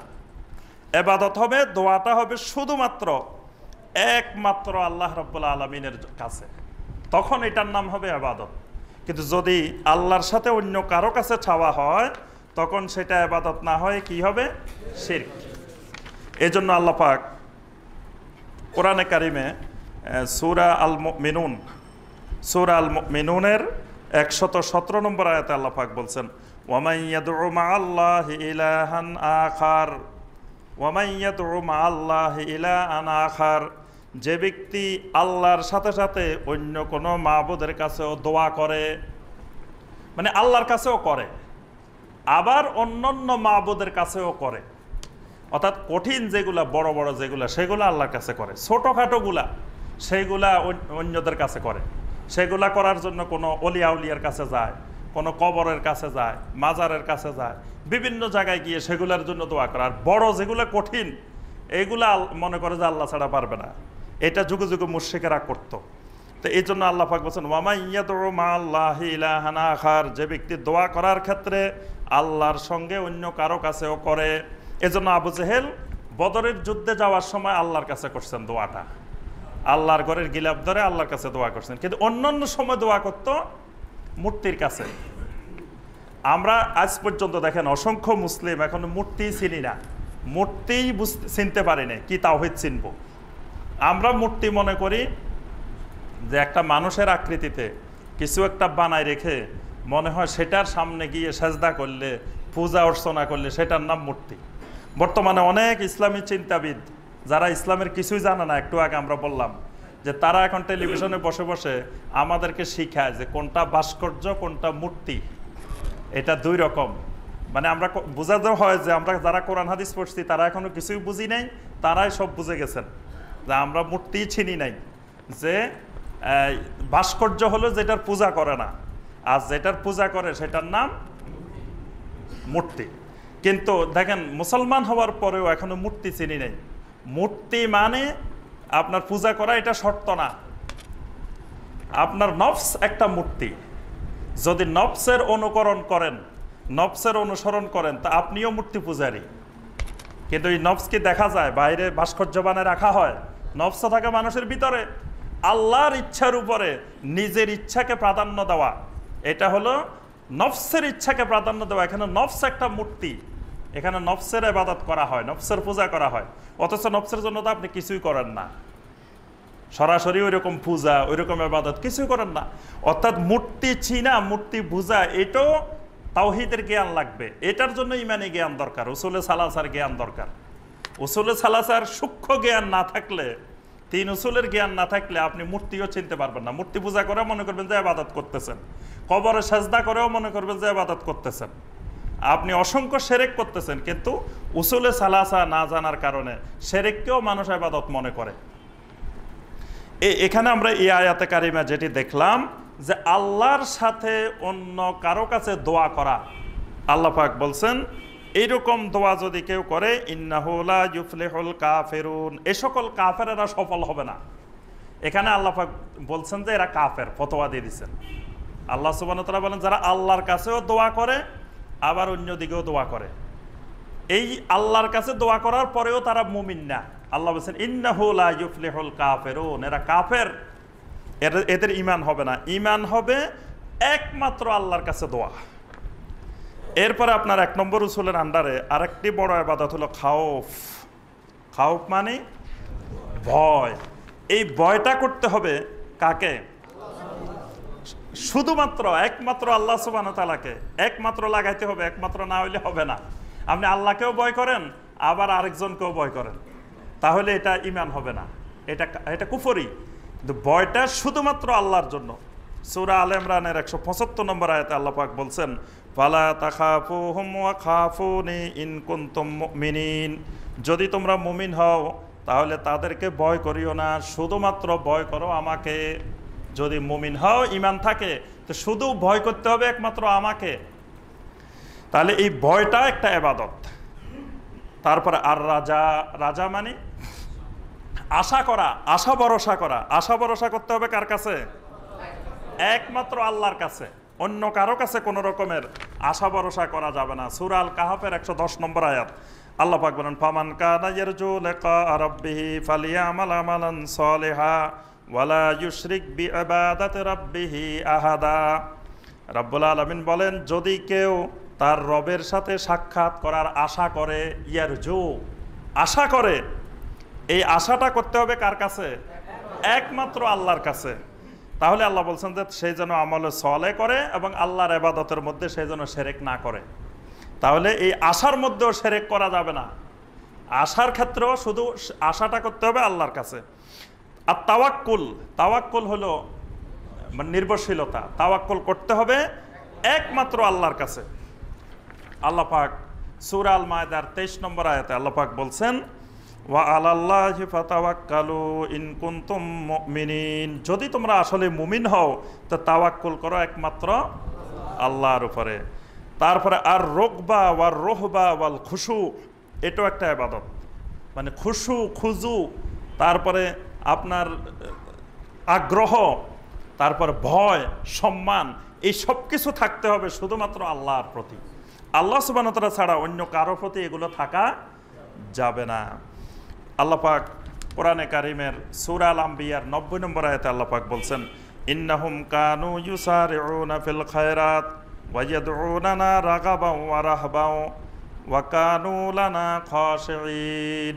আল্লাহ পাক বলেন যে এই মুমিনদের বৈশিষ্ট্য হলো তারা আমাকে ডাকে রাগাবান ওয়া রাহবান, মানে অত্যন্ত আগ্রহ নিয়ে আবার ভয়ও করে, ভয় এবং আগ্রহের সাথে আমার কাছে দোয়া করে। ওয়া কানু লানা খাশিঈন, আবার আমার প্রতি খাশিঈন, একান্ত অনুগত আমি আল্লাহর কাছে। আল খাশিয়া, খাশিয়া মানে খাশিয়াতুল্লাহ, মানে আল্লাহর ভয়, আল্লাহ রাব্বুল আলামিনের খাশিয়াতুল্লাহ, এটাও হবে শুধু আল্লাহর জন্য। আল্লাহ পাক কোরআনে কারিমের সূরা আল বাকারার 150 নম্বর আয়াতে আল্লাহ পাক ইরশাদ করেন, ফালা তাখশাউহুম ওয়াখশাউনি, তাদেরকে ভয় করিও না, শুধু ভয় করো, খাশিয়াতুল্লাহ করো শুধু আমাকে। তারপরে এই উসুলের আন্ডারে আরেকটি ইবাদত হলো এনাবা। এনাবা মানে একনিষ্ঠ হওয়া, ফিরে আসা। ফিরে আসতে হবে কোন দিকে? ওয়া আনিবু ইলা রাব্বিকুম ওয়া আসলিমু লাহু, সূরা জুমারের 54 নম্বর আয়াত আল্লাহ পাক বলেছে, ওয়া আনিবু ইলা রাব্বিকুম, ফিরে আসো তোমাদের রবের দিকে। তাহলে ফিরে আসাটা এটাও একটা ইবাদত। আল ইস্তিআনা, এটাও একটা ইবাদত। ইস্তিআনা মানে সাহায্য চাওয়া, সাহায্য প্রার্থনা করা। তাহলে সাহায্য চাইতে হবে একমাত্র কার কাছে? ইয়্যাকা না'বুদু ওয়া ইয়্যাকা নাস্তাঈন, একমাত্র। তাহলে যারা আল্লাহ সুবহানাহু ওয়া তাআলার সাথে অন্য কারো কাছেও সাহায্য চায় তাহলে তার ঈমান শেষ, কারণ তার 1 নম্বর উসুল নষ্ট হয়ে যাবে। তারপরে আল ইস্তিআজা, ইস্তিআজা মানে আশ্রয় প্রার্থনা করা। আশ্রয় চাইতে হবে কার কাছে? কুল আউযু বিরাব্বিল ফালাক, রাসূল আপনি বলেন আউযু, আমি আশ্রয় চাইতেছি কার কাছে? বিরাব্বিল ফালাক, ফালাকের কাছে না, ফালাকের যিনি রব। মানে মুশরিকেরা আশ্রয় চায় ফালাকের কাছে। ফালাক মানে বুঝেন, এই যে রাশি গণনা করেন, হ্যাঁ যে জ্যোতিষী না, ফালাক মানে নবমণ্ডল, উপরের দিকে যে গ্রহ উপগ্রহ নক্ষত্র আছে, তারকামণ্ডলী আছে, আপনার ওই যে বিভিন্ন রকমের সপ্তর্ষি মণ্ডল, অমুক মণ্ডল, তারকাগুলার নাম আছে, কিন্তু এক একটার শোকতারা, অমুক তারা, তমুক তারা নাম আছে না। এগুলার মানে ক্ষমতায় বিশ্বাস করে এগুলার কাছে আশ্রয় চাইতো মুশরিকেরা, যে এগুলার এক একটার এক একটা ক্ষমতা আছে। এই ক্ষমতা অনুযায়ী তুলা রাশি, ক্ষমতা অনুযায়ী বৃষ রাশি, ক্ষমতা অনুযায়ী কুম্ভ রাশি, সিংহ রাশি, এগুলা এক একটা তারকার সাথে সম্পৃক্ত। তা আল্লাহ পাকের জন্য বলছেন খবরদার এইগুলার কাছে আশ্রয় চাওয়া যাবে না, আশ্রয় চাইতে হবে কোথায়? সেইগুলার রব যিনি, রবের কাছে। কুল আউযু বিরাব্বিন নাস, কোন মানুষের কাছে আশ্রয় চাওয়া যাবে না, আশ্রয় চাইতে হবে মানুষের যিনি রব, রব্বিন নাস, যিনি দুনিয়ার সমস্ত মানুষের রব। সাহায্য চাইতে হবে একমাত্র, আশ্রয় চাইতে হবে, আশ্রয় প্রার্থনা করতে হবে একমাত্র তার কাছে। আল ইস্তিগাসা, ইস্তিগাসা এটাও একটা ইবাদত, এই 1 নম্বর উসুলের ইবাদত। ইস্তিগাসা মানে গাউস, গাউস নাম শুনেন নাই? গাউস, গাউসুল আজম। গাউস মানে হ্যাঁ পরিত্রাণ করা, মানে আপনাকে বাঁচানোর ক্ষমতা আছে, সাহায্য করার ক্ষমতা আছে, এটাকে বলা হয় গাউস। গাউসকে একমাত্র আল্লাহ রাব্বুল আলামিন। এজন্য কোনো কিছুর পরিত্রাণ পাইতে হলে, বাঁচতে হলে, আপনার কোনো কিছু আশ্রয় নিতে হলে কার কাছে? একমাত্র আল্লাহ। জবাহ, আজ জবাহ, জবাই করা, এটাও একটা এই উসুলের আন্ডারে এটা একটা ইবাদত। জবাই হবে কার জন্য? এই জন্য গরু ছাগল লই কার কাছে যাইতে হবে? আল্লাহর কাছে যাইতে হবে গরু ছাগল লই। কোরবানির সময় কার জন্য করি? এজন্য কেউ যদি আমরা দূরে কোথাও নিয়ে যেতে চাই তা আল্লাহর ঘরের উদ্দেশ্যে গরু ছাগল নিয়ে রওনা দিতে হবে। এবং এটা হজের একটা অংশ। হজ্জে কারান, হজ 3 প্রকারের। হজ্জে কারান যেটা, হজ্জে কারানের জন্য রওনা দিলে গরু ছাগল সাথে করে নিয়ে যাইতে হয়। এই গরু ছাগল, ওঁট বেড়া এগুলো সাথে করে নিয়ে যাওয়া এটাও একটা ইবাদত। এই ইবাদতও যদি কেউ গরু নিতে চায় তো কোনো দরবারে মাজারে গরু লই রওনা দেওয়া যাবে না। রওনা দেওয়াটা শিরক। আপনি মনে করতেছেন আমি মানুষ খাওয়ামো, অসুবিধা কি? তো মানুষ খাওয়াইলে আপনার গ্রামে মানুষ নাই, এখানে মানুষ নাই, সরকার বাড়িতে মানুষ নাই, আপনি এখানে গরু জবাই করে সবাই খাওয়ান। আপনি এখান থেকে আবার চট্টগ্রাম নিয়ে যাবেন, সিলেট নিয়ে যাবেন, রংপুর দিনাজপুর নিয়ে যাবেন। কেন? রংপুর দিনাজপুর নিয়ে যাওয়া এটা আরেকটা শিরক। ওই এলাকায় কি গরু নাই? ওই এলাকার মানুষকে খাওয়াইতে চাইলে আপনি ওখান থেকে গরু নিয়ে ওইদিকে খাওয়ান। এই জন্যই জবাই করা এটাও আল্লাহর একটা ইবাদত। এটা এই উসুলের আন্ডারে ইবাদত। তারপরে আর নাজার, মান্নত করা, মান্নতও একটা ইবাদত। এই জন্য বিপদ আপদে পড়লে মান্নত করতে হবে একমাত্র আল্লাহর জন্য। কোনো দরবারের জন্য, অমুক জায়গার জন্য মান্নত করা এটা শিরক। এটা হলো 1 নম্বর উসুল। 1 নম্বর উসুলের আন্ডারে এই সকল ইবাদত। এবার আসি আমরা 2 নম্বর উসুল। 2 নম্বর উসুল হলো মারিফাতুদ দ্বীন, দিন সম্পর্কে জানা। দ্বীনের 3টা স্তর আছে। দ্বীনের 3টা স্তর আছে। 1 নম্বর স্তরের নাম ইসলাম, 2 নম্বর স্তরের নাম ঈমান, 3 নম্বর স্তরের নাম ইহসান। প্রসিদ্ধ হাদিস যেটা হাদিসে জিবরিল, জিবরিল আলাইহিস সালাম নবী সাল্লাল্লাহু আলাইহি ওয়াসাল্লামের কাছে আসছিলেন মানুষের আকৃতিতে। এসে প্রথমে জিজ্ঞাসা করছেন যে আখবিরনি আনিল ইসলাম, আমাকে ইসলাম সম্পর্কে বলেন। তারপরে বলছেন যে আখবিরনি আনিল ঈমান, আমাকে ঈমান সম্পর্কে বলেন। তারপরে বলছেন আখবিরনি আনিল ইহসান, আমাকে ইহসান সম্পর্কে বলেন। এই জিবরিল আলাইহিস সালাম যখন চলে গেলেন তখন নবী সাল্লাল্লাহু আলাইহি ওয়াসাল্লাম জিজ্ঞাসা করলেন, তোমরা কি চিনতে পারছো যে উনি কে? সাহাবায়ে কেরাম বললেন, আল্লাহু ওয়া রাসূলুহু আলাম, আমরা তো জানি না, এটা আল্লাহ এবং আল্লাহ রাসূলই ভালো জানেন। তখন নবী সাল্লাল্লাহু আলাইহি ওয়াসাল্লাম বললেন, হাজা জিবরিল, যেই লোক আসছে তোমাদের কাছে উনি হলো জিবরিল আলাইহিস সালাম। আতাকুম ইউআল্লিমুকুম আমরা দীনিকুম, তিনি আসছেন তোমাদেরকে তোমাদের দিন শেখানোর জন্য। উনি আসছেন কিসের জন্য? দিন শেখানোর জন্য আসছেন। তো দিন কি শিখাই গেছেন? ওই 3 জিনিস শিখাই গেছেন। ইসলাম শিখাইছেন, ঈমান শিখাইছেন, ইহসান শিখাইছেন। তাহলে এই 3টাই দিন। বুঝতে পারছেন? যেহেতু জিবরিল আসছে কি শেখানোর জন্য? দিন শেখানোর জন্য। তো জিবরিল যেগুলো শিখাই দিয়ে গেছে এগুলোই দিন। তো জিবরিল কি শিখাইছে? ইসলাম শিখাইছে, ঈমান শিখাইছে, ইহসান শিখাইছে। ইসলাম কি শিখাইছে? যে ইসলাম শিখাইছেন যে শাহাদাতে আল্লাহ ইলাহা ইল্লাল্লাহ ওয়া আন্না মুহাম্মাদার রাসূলুল্লাহ। ইসলাম হলো আল্লাহ ছাড়া সত্যিকারের কোনো মাবুদ নাই এটার সাক্ষ্য দেওয়া। ওয়া আন্না মুহাম্মাদার রাসূলুল্লাহ, মুহাম্মদ সাল্লাল্লাহু আলাইহি ওয়াসাল্লাম আল্লাহর রাসূল এটার সাক্ষ্য দেওয়া। ওয়া ইকামিস সালাহ, সালাত কায়েম করা। তাহলে সালাত কায়েম নাই মানে তার কাছে দিন নেই। সালাত কায়েম এটা দিন। তাহলে যে লোক সালাত কায়েম করবে না, 5 ওয়াক্ত সালাত আদায় করবে না, সেই কবরে গিয়ে তাকে যদি জিজ্ঞেস করে ওমা দীনুকা, সে দীনিয়াল ইসলাম বলতে পারবে না। কারণ সে দিন মানে নাই, দিন পালন করে নাই, দিনের উপর আমল করা ফরজে আইন, কিন্তু সেই দিনের উপরে ইকামাতুস সালাহ, সালাত কায়েম করা এটাও দিন। কারণ জিবরিল আলাইহিস সালাম যে দিন শিখাই গেছেন সেখানে এই ইসলামের 2 নম্বর ইসলামের রোকন হলো ইকামিস সালাহ। জিবরিল এইটা দিন শিখাইছেন যে সালাত কায়েম করা। ওয়া ইতাইজ যাকাত, যাকাত আদায় করা। সুতরাং যাকাত যদি সঠিকভাবে আদায় না করে বুঝতে হবে সে দিনের উপরে নাই, এটাই দিন। ওয়া সাওমে রমাদান, রমাদান মাসের সিয়াম পালন করা। তাহলে যে সিয়াম পালন করে না তার সাথে দিনের কোনো সম্পর্ক। ওয়া হাজ্জে বাইতুল্লাহিল হারাম, আল্লাহর ঘরের হজ পালন করা। তাহলে সামর্থ্য আছে হজ করে না, বুঝতে হবে তার সাথে দিনের কোনো সম্পর্ক নাই। এটা গেল কি 2 নম্বর উসুলের 1 নম্বর স্তর। 2 নম্বর স্তর হলো ঈমান। তো ঈমান কি বলছেন নবী সাল্লাল্লাহু আলাইহি ওয়াসাল্লাম? আনতুমিনা বিল্লাহি ওয়া মালাইকাতিহি ওয়া কুতুবিহি ওয়া রুসুলিহি ওয়াল ইয়াউমিল আখির ওয়া তুমিনা বিল কদরি খাইরিহি ওয়া শাররিহি। ঈমানের ওই 6টা আরকান, যে আল্লাহর উপরে ঈমান, ফেরেশতাদের উপরে ঈমান, আল্লাহর কিতাবগুলোর উপরে ঈমান, আল্লাহর রাসূলদের উপরে ঈমান, আখিরাতের উপরে ঈমান এবং তাকদীরের উপরে ঈমান। এটা হলো মানে 2 নম্বর উসুলের 2 নম্বর স্তর। তিন নম্বর স্তর হলো এহসান। জিবরিল আলাইহিস সালাম বলছেন যে এহসান কি জিনিস। নবী সাল্লাল্লাহু আলাইহি ওয়াসাল্লাম এহসান কি বলছেন? আনতা আবুদাল্লাহা কাআন্নাকা তারা ফা ইল্লাম তাকুন তারাহু ফা ইন্নাহু ইয়ারাক। যে তুমি আল্লাহর ইবাদত এমন ভাবে করবা যেন তুমি আল্লাহকে দেখতেছ। যদি আল্লাহকে না দেখো ফা ইন্নাহু ইয়ারাক, আল্লাহ সুবহানাহু ওয়া তাআলা তোমাকে দেখতেছেন।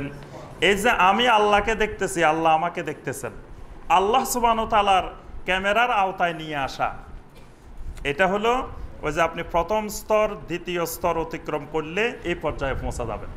তখন আপনার ভিতরে মোরাকাবা আসবে। মোরাকাবা মানে আল্লাহর তত্ত্বাবধানে, আল্লাহর পর্যবেক্ষণে নিজেকে নিয়ে আসা। তো কেউ যদি আল্লাহর পর্যবেক্ষণে নিয়ে আসে, এই লোক কি ঘুষ খাইতে পারবে? কারণ সে মনে করবে আমি পুলিশকে ফাঁকি দিতে পারি, দুদককে ফাঁকি দিতে পারি, কিন্তু যে আল্লাহর ক্যামেরার মধ্যে আছে সেই আল্লাহকে তো ফাঁকি দেওয়া সম্ভব না। এই লোকের দ্বারা দুনিয়ার কোনো ধরনের অন্যায় খারাপ কাজ কোনোদিন সম্ভব হবে না। এটার নাম এহসান। এহসান মানে যে আমার আল্লাহ আমাকে দেখতেছেন, সার্বক্ষণিক নিজের মধ্যে এই চিন্তা ফিকির ঢুকানো, এটার নাম হলো এহসান। তাহলে এটাও দিন, এটাকেও নবী সাল্লাল্লাহু আলাইহি ওয়াসাল্লাম জিবরিল যে দিন শিখাইছেন সেখানে এটাও শিখাই গেছেন। তাহলে 2 নম্বর উসুলে যে মারাফাতুদ দ্বীন, এটা হলো এই তিনটা জিনিস, এটা হলো 2 নম্বর উসুল। 3 নম্বর উসুল কি? মারাফাতুন নবী সাল্লাল্লাহু আলাইহি ওয়াসাল্লাম, নবী সাল্লাল্লাহু আলাইহি ওয়াসাল্লাম সম্পর্কে জানা, জ্ঞান লাভ করা, এবং জ্ঞান লাভ করে সেই অনুযায়ী আমল করা এবং সেটা দাওয়াত দেওয়া। তাহলে নবী সাল্লাল্লাহু আলাইহি ওয়াসাল্লাম সম্পর্কে যে জিনিসগুলো গুরুত্ব সহকারে জানতে হবে সেটা হলো 1 নম্বরে নবী সাল্লাল্লাহু আলাইহি ওয়াসাল্লাম সমগ্র বিশ্ববাসীর জন্য এবং কিয়ামত পর্যন্ত রাসূল। মানে উনি কোনো দেশ কোনো জাতির জন্য রাসূল না, বা একটা নির্দিষ্ট সময়ের জন্য রাসূল না, তিনি কিয়ামত পর্যন্ত রাসূল। এই কথা আল্লাহ সুবহানাহু ওয়া তাআলা কোরআনে কারিমের সূরা আল আরাফের 158 নম্বর আয়াতে আল্লাহ পাক বলছেন, কুল ইয়া আইয়ুহান নাস ইন্নী রাসূলুল্লাহি ইলাইকুম জামিআ। রাসূল আপনি বলেন, ইয়া আইয়ুহান নাস, হে দুনিয়ার সকল মানুষ, ইন্নী রাসূলুল্লাহি ইলাইকুম জামিআ, আমি তোমাদের সকলের নিকটে রাসূল। সুবহানাল্লাহ, আমি তোমাদের সবার নিকটে রাসূল। তাহলে কিয়ামত পর্যন্ত যত মানুষ আসবে সবার কাছে তিনি রাসূল। তাহলে স্থান কাল দেশ জাতি নাই। 2 নম্বরে এই 3 নম্বর উসুলের আন্ডারে যেই ইবাদত, সেটি হলো দিন নবী সাল্লাল্লাহু আলাইহি ওয়াসাল্লাম থাকাকালীন পরিপূর্ণ। নবী সাল্লাল্লাহু আলাইহি ওয়াসাল্লামের ইন্তেকালের পরে দিনের মধ্যে কোনো জিনিস ঢুকানো যাবে না, বাহিরও করা যাবে না। কারণ এটা নবী সাল্লাল্লাহু আলাইহি ওয়াসাল্লাম জীবিত থাকা অবস্থায় দিন পরিপূর্ণ হয়ে গেছে। কয় তারিখে পরিপূর্ণ হয়েছে? তারিখ জানা না দেখি। বিদায় হজ কত হিজরিতে? 10ম হিজরিতে। 10ম হিজরির 9 জিলহজ তারিখে আরাফার ময়দানে। 10ম হিজরির এখন চলে কত হিজরি? 1438 হিজরি। তাহলে আজ থেকে 1428 বছর আগে আরাফার ময়দানে দিন পরিপূর্ণ হয়েছে। আল্লাহ পাক যেই দিন এই আয়াতে কারিমা নাজিল করছেন, সূরা আল মায়দার 3 নম্বর আয়াত, আল-ইয়াওমা আকমালতু লাকুম দীনাকুম, আজকে আমি তোমাদের জন্য তোমাদের দিনকে পরিপূর্ণ করে দিলাম। সুবহানাল্লাহ। আজকে মানে কোন দিন? ওই 10ম হিজরির 9 জিলহজ। এই আল-ইয়াওম মানে 10ম হিজরির 9 জিলহজ। ওই দিন আল্লাহ সুবহানাহু ওয়া তাআলা আল্লাহর দিনকে পরিপূর্ণ করে দিয়েছেন। বাস এই দিনের আর কোনো কিছু এরপরে আর বাকি নাই। এরপরে কোনো কিছু ঢুকাইলে বুঝতে হবে পরিপূর্ণতার উপরে আরও আমি দিলাম। তাই গ্লাসের মধ্যে পানি যখন পরিপূর্ণ, এর উপর দিয়ে যত পানি দিবেন এগুলো কি আর গ্লাসে থাকবে? এগুলো বেদাত, এগুলো সব দলালা, এগুলো সব গুমরাহি। তাহলে আর যদি আপনি ওখানে কিছু ঢুকাইতে চান তাহলে ওখান থেকে কিছু ফালাই দিতে হবে আগে। তো পালাই দেওয়া মানে কি? আপনি ওই যে দিন ফালাই দিচ্ছেন, নতুন কিছু ঢুকাইছেন, বেদাত ঢুকাইছেন। এই জন্য 3 নম্বর উসুলের উপরে ইমান আনলে এটার উপরে ইমান আনা ফরজ যে নবী সাল্লাল্লাহু আলাইহি ওয়াসাল্লাম থাকাকালীন 10ম হিজরির 9 জিলহজ নবী সাল্লাল্লাহু আলাইহি ওয়াসাল্লাম আমাদের কাছে যে দিন আনছেন সেই দিন পরিপূর্ণ হয়ে গেছে।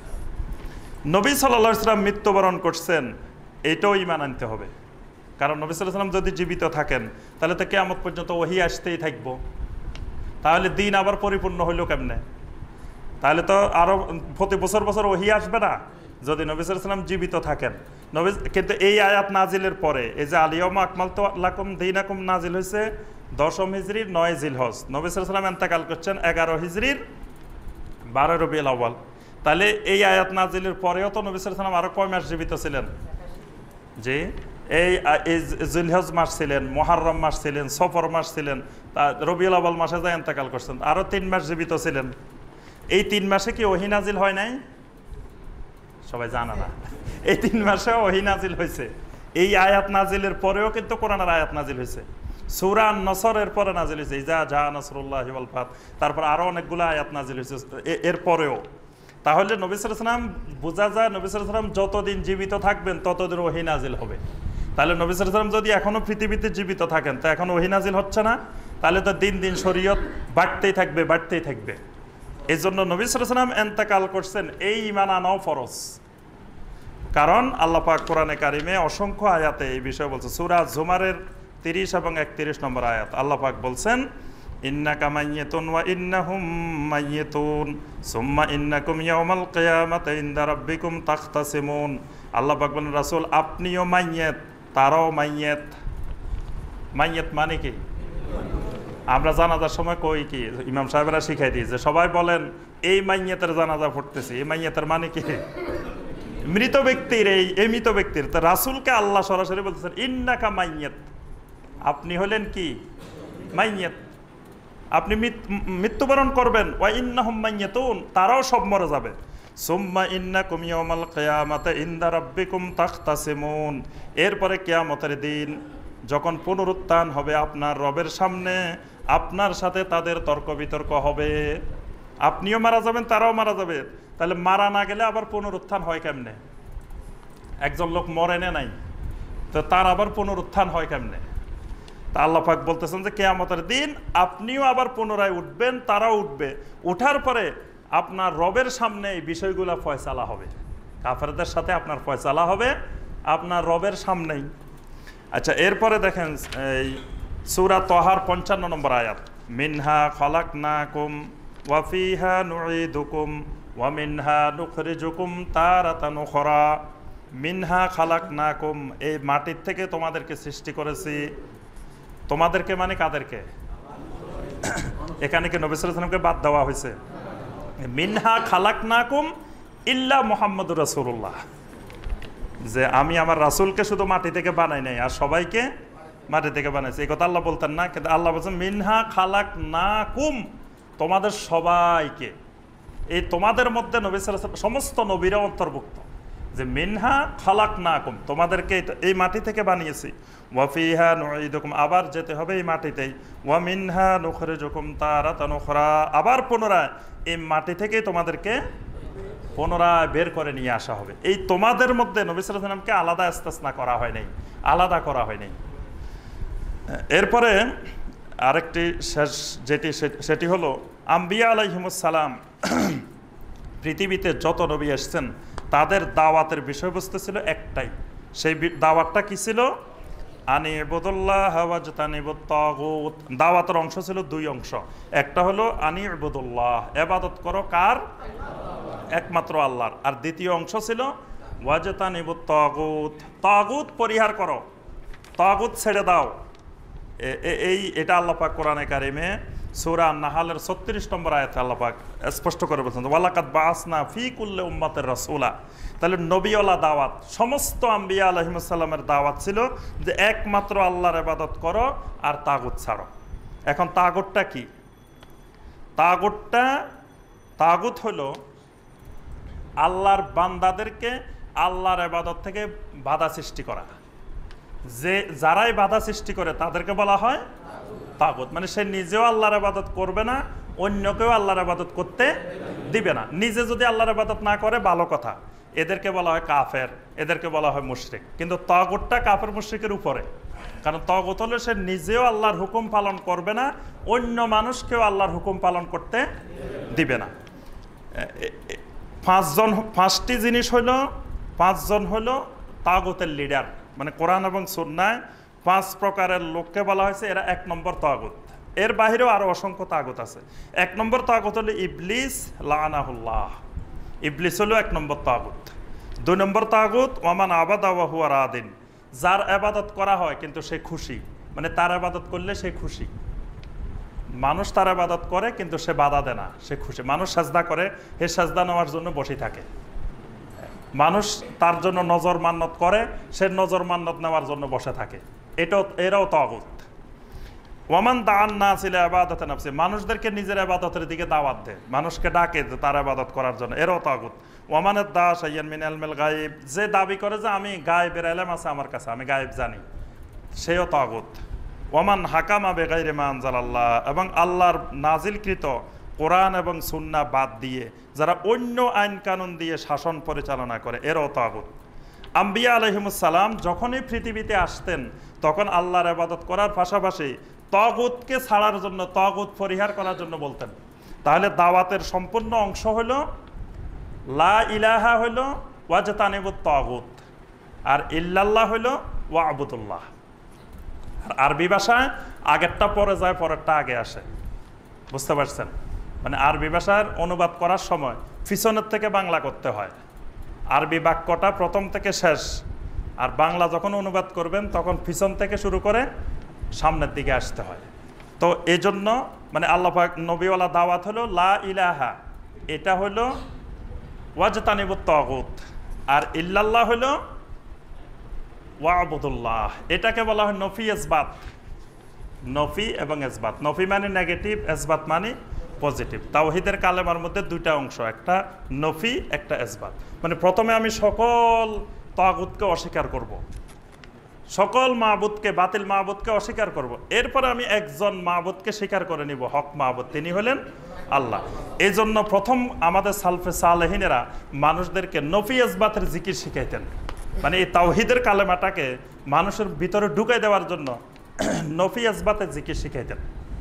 নফি ইসবাতের জিকির শেখানোর জন্য তারা বারবার বলতেন যে সবাই বলেন লা ইলাহা, লা ইলাহা, মানে নাই কোনো মাবুদ নাই, কোনো বাতিল মাবুদ নাই, কোনো হক মাবুদ নাই, কোনো হক মাবুদ নাই। তারপরে শিখাইতেন ইল্লাল্লাহ, ইল্লাল্লাহ, অর্থাৎ আছেন একজন, তিনি হলেন আল্লাহ, মানে শুধু আমার ইবাদত করতে হবে আল্লাহর। এই সালফে সালেহিনদের থেকে কিছুদিন পরে নফি ইসবাত হয়ে গেছে খফি ইসবাত। নফি ইসবাত হয়েছে কি? খফি ইসবাতের জিকির কেউ করছেন? আমি করছি কিন্তু খফি ইসবাতের জিকির। খফি ইসবাতের জিকির এখনো বাংলাদেশে আছে, অনেক জায়গায় আছে। খফি ইসবাতের জিকির হলো কেমন? আপনি লা ইলাহা বলবেন আস্তে আস্তে, ইল্লাল্লাহ বলবেন জোরে। লা ইলাহা ইল্লাল্লাহ, মানে লা ইলাহা বলবেন আস্তে আস্তে, কেউ শুনবে না, আর ইল্লাল্লাহ বলবেন জোরে। এটাকে বলা হয় খফি ইসবাত। মানে প্রথমটা নফি খফি হবে, খফি মানে আস্তে আস্তে, আর ইসবাতটা পরেরটা জোরে হবে। নফি ইসবাত খফি ইসবাত হয়েছে কিভাবে? আমাদের সময় দেরি হয়ে যাচ্ছে।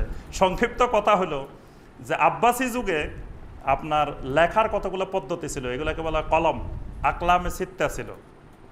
আমরা যে এখন কম্পিউটারে বিভিন্ন ফন্টে লিখি, এগুলো কিন্তু পুরানো আমলের লেখার স্টাইল। ওই স্টাইলগুলোই এখন এগুলোকে আস্তে আস্তে কম্পিউটারাইজ করা হয়েছে। তো আপনার এই যে আপনারা ছোটোবেলায় মুরব্বী যারা, তারা বাঁশের কলম দিয়ে লিখছেন না? বাঁশের কলম আমরা পাই নাই, আমরা পাইছি ওই যে কালির কলম, দোয়াত কলম। দোয়াত কলমও কিছুদিন পরে জাদুঘরে চলে যাবে। এখনকার শিশুরা বুঝবে না যে দোয়াত কলম কি জিনিস। আমরা যেটা কলম কালি পুরে পুরে তারপরে লিখছি। তো ওই কলমগুলা, ওই বাঁশের কলম দিয়ে লিখতে গেলে নুন ফা ইয়া, তো নুনের উপর দিয়ে যে টানটা একটু বেশি এদিকে ছড়াই গেছে, ছড়াই যাওয়ার কারণে নুনটা খার মতো হয়ে গেছে। আপনি একটু চিন্তা করলে বুঝতে পারবেন কথাটা। মানে নুন পা ইয়া এইভাবে লিখছে না, তো দেখবেন যে ফন্টেরও কিছু বেশ কম আছে। দেখবেন যে কলকাতা ছাপা, সৌদি আরবের ছাপা, বিভিন্ন কোরআনে কারিমের অক্ষরগুলার কিছু বেশ কম আছে, এগুলো হলো বিভিন্ন ফন্টের বেশ কম। তো ওই নুনটা লেখার সময় নুনটার উপর দিয়ে একটু নিচের দিকে চলে আসছে, আসার কারণে নুনটা খার মতো হয়ে গেছে। নক্তা তো নক্তা উপরে, খার নক্তা উপরে। এখন ওই নফি পরবর্তীতে একজন বুজুর্গ বুঝছে যে এটা খফি ইসবাত, নফি ইসবাত খফি ইসবাত হয়ে গেছে। এখন আবার জিকির চালু হয়েছে যে লা ইলাহা আস্তে আস্তে, তারপরে ইল্লাল্লাহ জোরে। এখন এর পরবর্তী লোকেরা যখন শুনছে যে লা ইলাহা আস্তে আস্তে ওইটা জোরে, এখন লা ইলাহা অনেকে শুনে নাই, দূরে যারা তারা তো হুজুর যে আস্তে আস্তে লা ইলাহা বলতে, এটা তো শোনাই যাচ্ছে না। ওরা শুনছে ইল্লাল্লাহ ইল্লাল্লাহ, আর লা ইলাহা শুনেই নেই। সেখান থেকে পরিবর্তন হয়ে শুরু হয়ে গেছে ইল্লাল্লাহ ইল্লাল্লাহ জিকির। এজন্য কালেমার মধ্যে দুইটা অংশ, লা ইলাহা ইল্লাল্লাহ। প্রথমটা হলো নফি, তারপরেরটা হলো ইসবাত। দুইটা মিলে ঈমান। একটা হলে ঈমান হবে না, একটা হলে শিরক।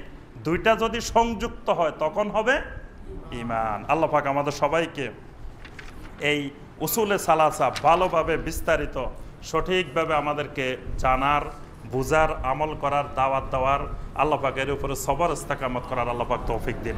আমিন ইয়া রাব্বাল আলামিন। সুবহানাকাল্লাহুম্মা বিহামদিকা আশহাদু আল্লা ইলাহা ইল্লা আনতা আস্তাগফিরুকা ওয়া আতুবু ইলাইক।